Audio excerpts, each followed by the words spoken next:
what is the biggest challenges currently facing the adoption of EVs in Malaysia, and how is the government addressing this obstacle?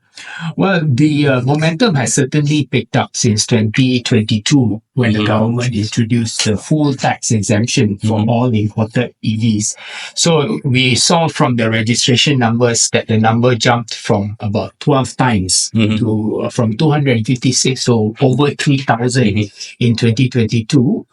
And then in 2023, that number quadrupled. So we saw that the momentum is there. One of the big challenges, though, that we hear from users who are keen to go into EVs but are held back by the price. The government has a policy of no imported EVs can be priced lower than 100,000 ringgit. And this was put in place in order to protect the market share of the under 100,000, basically our Proton and Perodua.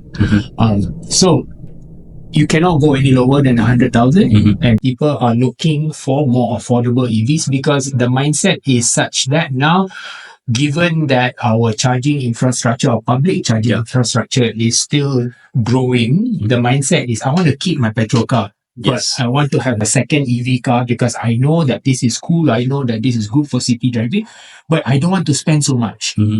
Right? And so for a lot of people, spending over 100,000 for an EV car, a second car, is too much.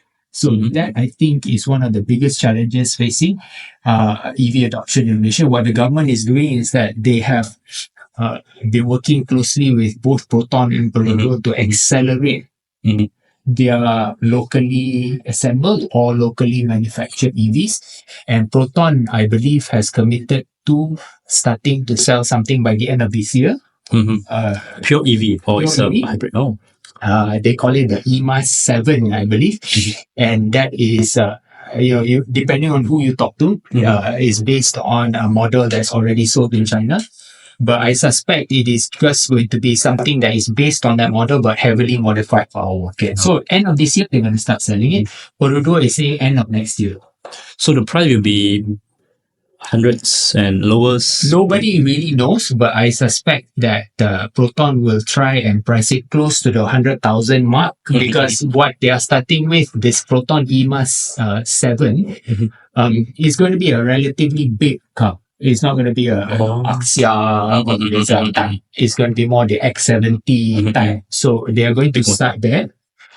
So it's probably going to be around 100. If they're going to go below 100, it's probably not going to be much lower than 100. Probably like 90 plus or 80. But really, this is just my guess.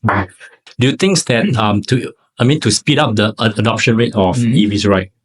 The price of the car should be lower than hundreds, so that more people will get to access to this EV to try. So it has to be cheap but affordable. Yeah, it has to be. The different models has to be available for people with different purposes, right? Because your typical car buyer in Malaysia also, some of them are looking for MPV, some of them are looking for SUV, some of them are looking for just a small car for their children.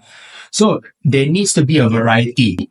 We can see in terms of price, the segments, segment A, segment B, C, right? So the prices will also follow those. Right now in Malaysia, just because the initial pioneers in the the manufacturing side are all focusing on the high end. So you have a lot of BMWs, Volvos, and Mercedes, and those are kind of saturated already, that market. The 300, 400,000. So we now see the need for more like the 100,000, 80,000, 60,000. And so that will happen over the next few years. Now, the main worry is as those happen, the growth trajectory of the EVs in Malaysia will increase. Charging. The charging station is always the public charging infrastructure. We are seeing that even today, along the highways, during busy periods, during the weekends, there's already queues. So the government needs to focus a lot more on the highway charging.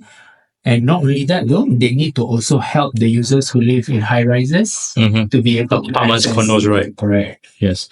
So, do you think that EV is just like a fad, a fad, or it is really something that is going to happen, or it's just like Elon Musk do those marketing to hype things up so that we're gonna spend more, or that's really the future of automobile industry. Well, it's very, very clear that taking a few steps back, that look, we need to do something about climate change.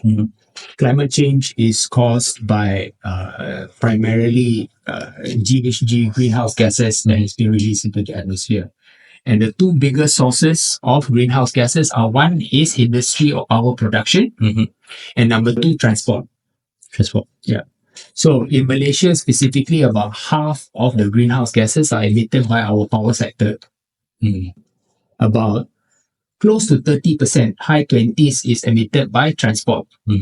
Now, the power sector is a different story. We already have a plan to go net zero by 2050. So we are not planting up more coal-fired power plants. We are going more for solar and renewables. Now, land transport is something that we needed to electrify. So that's why the way forward is to electrify land transport, to stop burning petrol and diesel in combustion engine. And the path to do that is through EVs. How does the Malaysia EV infrastructure, as you mentioned just now, the charging station, right, have to be increased?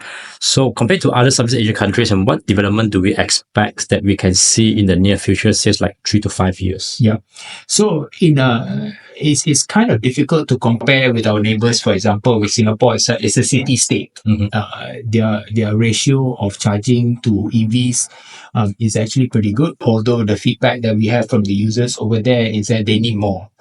And the main problem they have is high rises, where they need to share public charging infrastructure, where you come back from work or you come back, you plug in, and then sometime 3, 4, 5 hours later, you need to move your car. And that's like midnight. Very mafan. Yeah, correct. Very mafan. So the issue is that they need more charging infrastructure over there. Now, in Thailand, they have awesome government support starting from like 2019 already. They have a committee chaired by the Deputy Prime Minister that looks at things holistically. They look at it all from an industrial perspective. We need investors. From a charging infrastructure, we need to build.